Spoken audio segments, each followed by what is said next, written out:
ওম অখণ্ড সংহিতা বা শ্রী শ্রী স্বামী স্বরূপানন্দ পরমহংসদেবের উপদেশ বাণী ষষ্ঠ খণ্ড। ওঙ্কারই সর্বমন্ত্রের প্রাণ।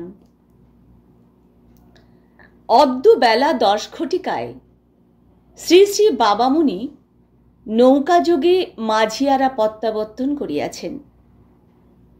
সায়ংকালে গোস্বামী শ্রীযুক্ত জগৎবন্ধু বিদ্যানিধি মহাশয় প্রশ্ন করিলেন, কোন নাম জপ করা উচিত? শ্রী শ্রী বাবামুনি বলিলেন, দর্জির দোকানে গেলে এক একজনের জন্য এক এক মাপের জামা কিনতে হয়। একই জামা সকলের গায়ে লাগে না। নির্দিষ্ট দেবদেবীর ভাবোদ্দীপক সাম্প্রদায়িক মন্ত্রগুলি ঠিক সেই প্রকারের। একজনের মন্ত্র দিয়ে আর একজনের কাজ চলে না। কিন্তু কম্বলের দোকানে গেলে সকলেরই এক মাপের কম্বল কিনতে হয়।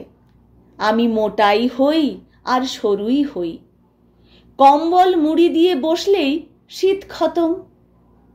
ওঙ্কার মন্ত্র সেইরূপ। সাকারে বা নিরাকারে যেভাবেই যে ভগবানকে ভজনা করুক, একই মন্ত্রে সকলের কাজ হবে। শুধু তাই নয়, দর্জির দোকানের জামাকে কখনো পরবার কাপড়, কখনো বিছানার তোষক, কখনো জপের আসন রূপে ব্যবহার করা যায় না। কিন্তু কম্বলকে সব রূপেই করা যায়। ওঙ্কার ব্যতীত অপরাপর প্রায় সব মন্ত্রেই দ্বৈতভাবে সাধন করতে হবে, অদ্বৈত সাধন চলে না। কিন্তু ওঙ্কার মন্ত্রে দ্বৈত ভাব, অদ্বৈত ভাব সব ভাবেই ভগবানকে ডাকা যায়।